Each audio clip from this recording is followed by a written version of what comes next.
to LinkedUp, Breaking Boundaries in Education, a podcast that focuses on what is happening in education today, connecting everyone to the movers and shakers that are breaking boundaries in the education arena. Welcome, this is Jamie and Jerry from LinkedUp, Breaking Boundaries in Education, and we have a boundary breaker today. Jerry, we always find fun at either events or at conferences, and Monica, we saw, was actually presenting just before our session at FETC, but she's also been around for a while in LinkedIn, has a newsletter and podcast and a book. But what I think is so great is that what she provides are practical strategies. And I think that's really so important. Absolutely. And I remember, Monica, you had some handouts on your chair. So I picked them up really quickly because I wanted to check it all out because I've been a fan of yours for years. And I love that you are helping teachers and trying to make things a little simpler for them, which I'm sure they appreciate very much. So, Monica, what is new? What's happening in your world? Yeah, welcome, Monica Burns. Yeah, well, so excited to be here with the both of you to chat. I mean, FETC is always a great example of a whirlwind conference event where we're doing that quick turnover between sessions. So excited to have some time to dive in, right, and chat with you all today. And, this year since we last connected, it's been a busy one. Running around and working with educators in different corners of the country, trying my best to do what you both just mentioned to make edtech a little bit easier for educators, provide some practical strategies for them. And then, of course, if we're live together, I was just with educators in Kentucky last week, New York the week before, Pennsylvania the week before that. It's great, but plenty of digital resources that I try to make sure folks who might not be, at different events or traveling around for professional learning also have access to resources that connect to their daily goals, their regular practice, and of course, what they're hoping to accomplish in their classrooms and learning environments. Can you share your trajectory of how you got started in sharing wonderful tech tips for teachers and educators? Absolutely. So over a decade ago now, as a classroom teacher, we went one-to-one with iPad, and we were not the first school to do that, but it was pretty early on. And so we were going one-to-one. My kids all had their own iPad, and some folks from the Apple education team in New York City, I taught in a New York City public school, were in my classroom chatting, and they asked if I would come to an event that they were hosting for New York City teachers. They said that there would be, some people there. They just, have questions, share with them some of the things you're doing. And I showed up and it wasn't a couple dozen teachers, it was a couple hundred educators. And although I was very comfortable speaking to my 30 or so students and colleagues at a faculty meeting, perhaps, it was a very different experience to jump on a stage, plug in my iPad, move my keynote through some slides, and share some of the things that were happening in my classroom. And when I jumped off that stage, people started to ask, what's your blog? Can we follow you on Twitter? And I didn't have, any answers to that question. It was 2012, and that was not where my mind was at, kind of in the four walls of my classroom. And so not long after, just a couple months later, I started ClassTechTips.com. And that was a way for me to share great apps that I found, resources, ideas I might have tried, or ideas I had that just weren't the right fit for my classroom at that time, and started sharing more on social media. And that really opened up, a world of educators that I had an opportunity to connect with, invitations to travel and share to other places. That's the classroom. And so the work that I do now full time is half that, right? Running around, sharing favorites for educators, and then having the blog, some partnerships with different companies that I work with. And so it's been really a fun decade plus of sharing resources and expanding into podcast format, even just a few years ago. Around that time, a decade ago, social media was kind of flourishing too. So that must have helped, because when I got into ed tech, it was back in the, 2000, 2002. It was much different back then. So that Yeah. was probably really helpful for you as well. It was great just to see what other people responded to, whether that was something they liked or replied on a tweet, right? And let me know that they were trying something out as well. It gave me a chance to really expand communities. So I had great face to face opportunities as an Apple Distinguished Educator at events kind of locally in my community. And so it was a great way to keep those conversations going after those learning experiences too. I would suspect, Monica, when you started, it was all about apps, right? People Mhm. were going crazy about iPad apps and wanting to know what to use. But what are you hearing today? What are teachers wanting today? What's going on? That's so Well, true. I mean, right at that time, for me, it was sorting through the app store and trying to figure out what would be friendly and safe for students, what companies were on the scene that would work within that ecosystem or environment. And we've seen so many shifts in terms of what people are looking for today. So mm, now I would say that it's really hard to share tools and resources when I'm with a big group if they're not accessible on the web.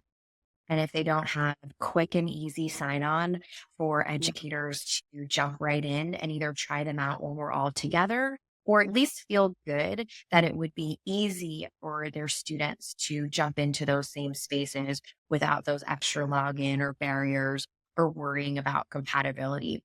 So Mhm. now it's been such a shift between having an app that might have a web browser version to having tools that are primarily built for a web browser, primarily built with Chrome in mind, although that's not exclusive. I just see that more often. And then happen to work or also are mobile friendly. And maybe there's a dedicated app or app based experience for someone, but it's not a prerequisite for me anymore in order to share it with someone if I know that it's going to pop up on a tablet or smartphone and they're going to have a pretty good experience, even if it wasn't designed with mobile devices as a primary way of interacting with that particular tool. yes. Yeah. Interesting switch that you've gone through. What kinds of tech tools are teachers wanting? So before we were having conversations about generative AI and just how many new things are available in the past 2 years or so, the areas that I tended to focus most on were creativity in the classroom, assessment, so gathering and responding to data, and then just curating great content that may eventually be student facing, like videos or level passages, kind of those three buckets or categories. So now with the AI tools on the scene, people are often asking for an AI tool that does something that's really similar to what we would have done in the past. Mhm. However, now there's an AI component layered on that might help personalize an experience for students. So just this morning, I was working with a group virtually of Pennsylvania educators where we were looking at reading experiences and what kind of tools were out there to personalize a reading experience based on interest and based on level. Or they're looking for AI tools that will help them create supplemental resources, that support something that they might not have taught in the past, or they're teaching differently in the past. Maybe now they want more connections between a student interest and a math topic they're about to teach. So there are a lot more or questions around AI powered educational tools or how an educator might use a consumer facing or tool like ChatGPT or Gemini or Copilot as a means to help support their instructional planning, which absolutely has a productivity connection, whether or not they're coming into it with that as their primary goal. Are they asking for ways that students can utilize the Chat GPT as well, or products like Chat GPT? Oh, I mean, great question because there's a lot coming at them with both Mhm. expectations for what students should do and expectations for what students absolutely shouldn't do. And Right. what's coming towards them might be at a state level with AI literacy standards, Mhm. maybe in their school community being told we need to prepare students to use these tools, or we definitely don't want anyone touching these tools until we know a little bit more about them. So I'm hearing lots of different things on both sides of that. And I really think these are important conversations that are happening. I don't know that there is one right way to address kind of these bigger issues of what it means for students to interact in these spaces, but I am getting plenty of questions. My work primarily focuses on instructional uses for our adult educators who are jumping into these tools with content expertise, pedagogy, right? Experience, understanding what's best for kids, knowing what their kids need. So coming in with that critical thinking lens built, right, or honed a little bit more from their career experience. And when I do talk about it as a student facing experience, I tend to share more creativity tools that are connected to a student experience where that might already be built in. One example of that is the Adobe Firefly tools. I've done some work with the Adobe education team, so that tends to be my default, even though there's other AI image generators out there. And so we'll talk about student use cases for when they might want to use that to describe an image that they're struggling to create themselves. And this would help them tell the story of their learning. And then I'm also sharing with a lot of caveats some of the student facing chatbots that do incorporate moderation, that you might use in small doses, that you really want to have a level of thoughtfulness and attention when bringing to students, because it's not quite the same as saying, go do this or open up this tool and see what happens. But what does it mean to really guide a student through that experience? And even with all that in mind, I think it's really important to have a healthy hesitation, bringing students into these spaces that are evolving and moving quickly. And I absolutely respect and acknowledge the hesitancy that is there, that I think comes from the right place, right, of an educator who is trying to make decisions that are best for their students. I know that it is super challenging. There is so much negativity, lots of positivity. Things are going both ways in conversations on social media. So it's really hard to navigate because some schools go one way and some schools go another. And like you said, it's dependent on states and districts. And so I think, and especially with some of the tools that are wrappers that have the chatbots inside, some seem great. And then we learn about some, digital privacy and security issues. So constantly staying on your toes for sure. Yeah. Yeah. And educators need to know they can't just send kids on there. They Right. have to be paying attention the entire time as to what they're seeing and what's going on while they are in these, we had a guest on here one time, Kevin Honeycutt, and he said something about the kids are out on the AI playground and nobody's on recess duty. We need to make sure we're on duty watching what's happening. So yeah. And it is so, great that you're able to, just kind of go by what the districts or those who are hiring you to do your work and kind of lean into that. But it's so important too. What you're doing is making sure that the teachers have the exposure, the teachers have the experience. They understand what the products are. They understand how they work and they understand how they can leverage it for their own usage. So that way, when districts are ready to use it with students, many are and should be, at least teaching students about the pros and cons, the teachers then have the background. Because if students need to learn about AI literacy, it needs to be the teachers who are teaching them. So they need that experience, they need that exposure that you're providing for them. So Yeah, and just that confidence, that capacity to feel good about having a conversation with a colleague, a community member, a student, right? It really means that we spend some time playing around in these spaces. And that's really, when I think of all the lanes you might be in a conversation on AI and education, that's really my lane, right? Is how can we spend some time, see some practical applications for our everyday workflow, and at the same time, build that confidence, build that capacity. So if we are now or when we become ready in the future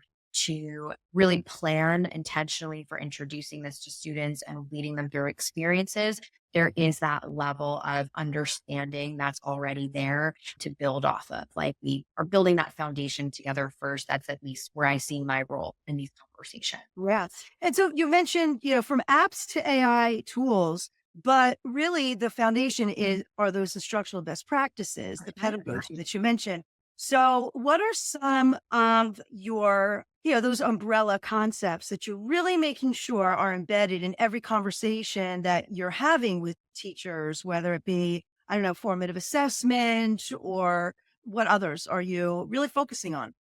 Yeah. So one other, in addition to formative assessment as being a good example of that work as well, is differentiation and what it means to differentiate instruction and leverage digital tools to make that happen, AI or not. And sometimes, the AI piece comes into, what's our wish list?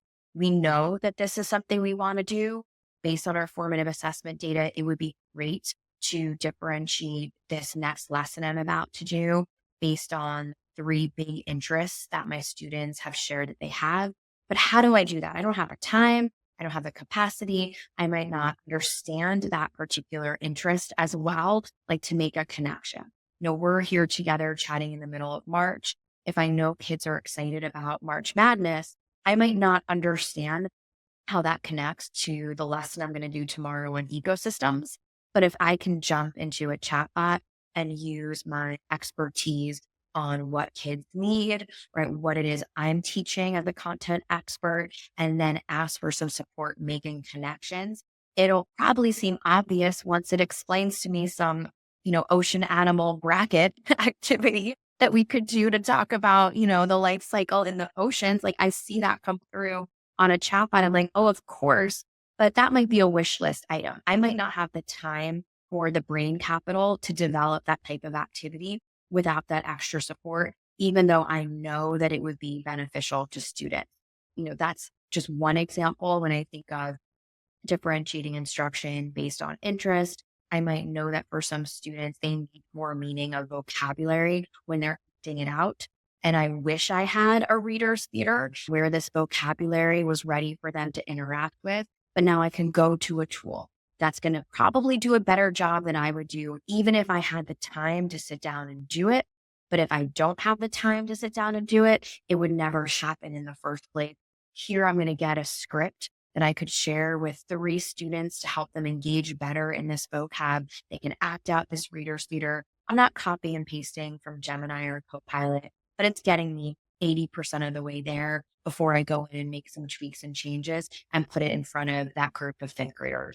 So one thing that I get really excited about is scaling our impact when we're using these tools really thoughtfully from an instructional practice. Formative assessment might be one area, differentiating instruction is another. Yes, love that personalization that you can do now that we didn't have the capacity really to do before. Yes, that's great. You talk a lot about creativity, and that's a tough one for some people. It's scary, right? Sure. What are some creativity tools that you use? I know you mentioned Firefly. For people that don't know what that is, can you tell us a little bit more about that and maybe some other creativity tools and how teachers can use those? Yeah. So Adobe Firefly is a standalone tool from Adobe. It's also the technology embedded into many different tools. So when you hear someone saying AI with Adobe, it's the Firefly behind the scenes or right in front of you that's helping make this happen. I just posted an Instagram reel for St. Patrick's Day that had a little video that I made with their new text to video technology that's built into Firefly. So Firefly is a tool that can do a few different things. It's a generative AI tool. It's built into Adobe Express. So if you are in a student-facing environment where they have access to that tool, they would have the option to generate an image in addition to searching or uploading an image around whatever it is that they're making, a video, a graphic, a poster, you name it. So if you're using it primarily for instruction, you do not want kids touching that type of technology just yet. You might use it to create a vocabulary word or an image that goes along with a vocab word. You might ask it to create an image related to an idiom you want to spark a conversation with. So a lot that you can do just with the text to image. You can even make coloring book pages for a mindfulness activity. If you have eighth graders listening to a chunk of a podcast interview and you want them really listening and focused on coloring at the same time. So super flexible. There's other creative tools that I really love. And Jerry, you mentioned just that intimidation we can sometimes have around jumping into creative spaces. So I always like things that give us a head start with some templates that help us focus on just maybe one area at first. And we don't have that blank canvas stress that even we as adults have when we open up an email and have to start from scratch, right? If you're in a creative space, you kind of have that same pause or stress sometimes of like, where do I even get started? So there's lots of tools that have template, whether that's Adobe Express, whether it's Canva. Book Creator's another one I've been a big fan of and have worked with in the past. They have great graphic organizers and templates. So I love that as a way to structure students when they jump into creative space that might be intimidating. I don't think it's limiting to give them some focus and some support. It might not be for every student all the time, but it is something that can help everyone, literally get on the same page in some of these tools. What I think is so great too is that whenever I do workshops for teachers, and if it was not just a single district, I have to be mindful of the fact that the district may not have particular tools. So I always would focus on those tools that were free or had freemium levels. And what you did, all three that you described, I know it was always free. I know Book Creator has great free level, but I think Express also, Adobe Express is also free to a point, right? Yeah, you can use the consumer tool, anyone, for free up to a point. And then they have the free version for K-12. There's just like a level of deployment that has to happen so that they verify that you are a K-12 institution. And then you're good to go. And that interface actually looks different than the consumer version in a good way because it supports teachers and students who are in those spaces. And yeah, Jamie, someone who does professional development. Last week I was in Kentucky with a big mixed group of folks from all over the state, right? And I always try and give plenty of examples underneath the category. I also try and remind them, please do not click on all of these links. Do not open all of these tabs. It's more to let you know what might already be in your tool belt, or if one a colleague is using, it can help accomplish the big strategy we're looking at today. As opposed to this specific tool, there are 7 things that could help us have this conversation on creativity or formative assessment or reading strategy and math strategy, you name it. Yeah, absolutely. Great. Now, you also have a blog. How often do you blog? I started a blog years ago and I just couldn't keep up. So, I mean, the content, obviously, there's always something, but I just couldn't keep up. So how do you keep up and how do you decide how you're going to map out, develop your roadmap for what conversations you're going to have on that blog? So I'm just shy now of 12 years of Class Tech Tip, which is pretty wild. And I've maintained a pretty similar cadence. It's shifted a bit. I would say right now, I always have a new blog post on Thursdays. I almost always have another one on Wednesdays. So usually 1 or 2 a week. And we've been pretty consistent with that. I say we because I do have someone who helps me out with just the editing, making sure everything's formatted just right, and helps with, making sure my keywords are in the right spot and that sort of thing. So that's once or twice a week for basically 12 years without much interruption, because one of my big strategies is batching or writing maybe a month's worth of content on the first week of the month. I always feel like one part of the month or one part of a season, I might be in more of a writing mood. So I tend to try and take advantage of that when I feel inspired that way. And so that really helps with the blog cadence. I also do a lot of content partnerships with different companies who reach out and are looking for coverage. So in addition to organic content that may be more seasonal focused, like here's some digital spring cleaning tips or some websites for Earth Day field trips, I also do some partnerships with companies that reach out, have something that I think would be a really great fit for my audience. And then I feature them, on the blog too. And you'll see those disclosures right at the very top. So you know that I've talked to someone there or gotten an inside look or have a special link, to share with the audience. So that helps me stay on schedule too. And then the podcast goes live every Tuesday. Same thing with recording things in advance. The episode that went live this morning, I recorded about 6 weeks ago. So fresh-ish, right? So pretty, up to date, but not scrambling to make sure it's done for tomorrow. And so that goes out every Tuesday.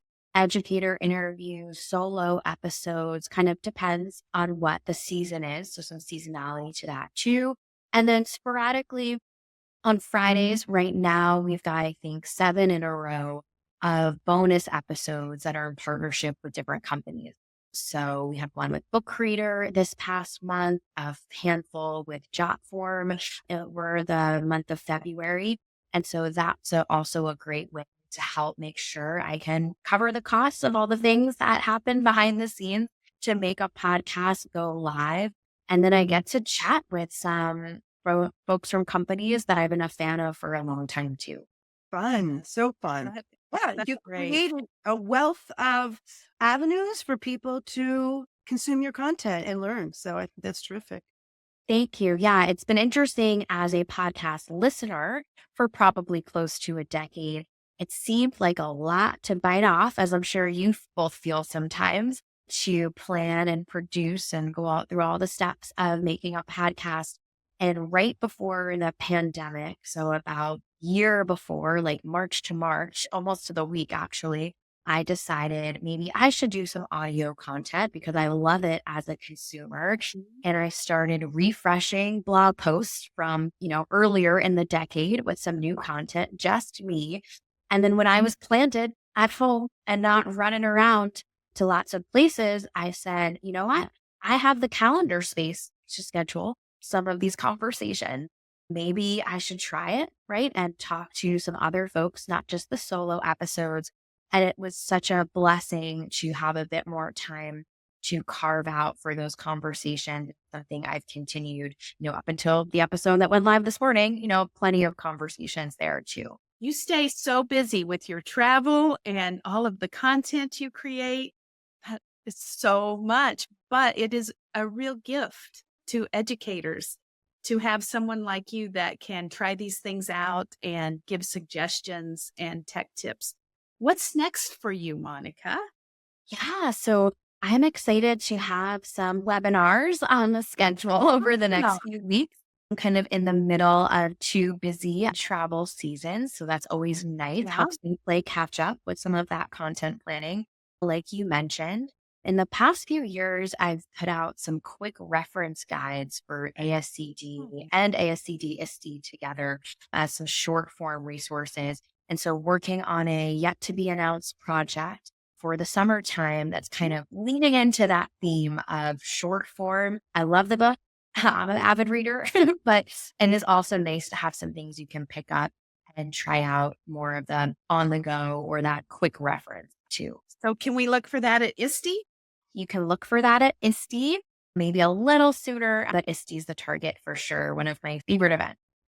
Yes. Yeah. Yeah. Love it. It'll be exciting this year with the convergence of the two groups together. I mean, I've been connected with the ASCD team for a long time. I've published several books with them. Of course, the ISTE of it all. I've probably been to 12 or so ISTE conferences. Sure. And so it'll be really fun to see what are 2 favorite events also. Both of their annual conferences, our favorites, come together in Texas. Yeah, just a few months out. It'll be Yeah, that'll exciting. be great. Yeah. So can you tell our listeners where they can find your books and where they can find you online? Absolutely. So all the things are at classtechtips.com. You'll find links to the book. You'll even find a link to my Easy EdTech podcast, which of course you can just search for wherever you're listening to podcasts. It'll be there. And then on social, just that Class Tech Tips. I would say Instagram's probably the one I'm most active on, but I'm on Blue Sky and Pinterest and all the others too. All right. Well, it has been great to have you on today, and we wish you continued success as you move forward. And I'm sure our paths will cross at ISTE, if not sooner. You bet. Yes, it will be great to see you again and see what is new and what you have published by ISTE.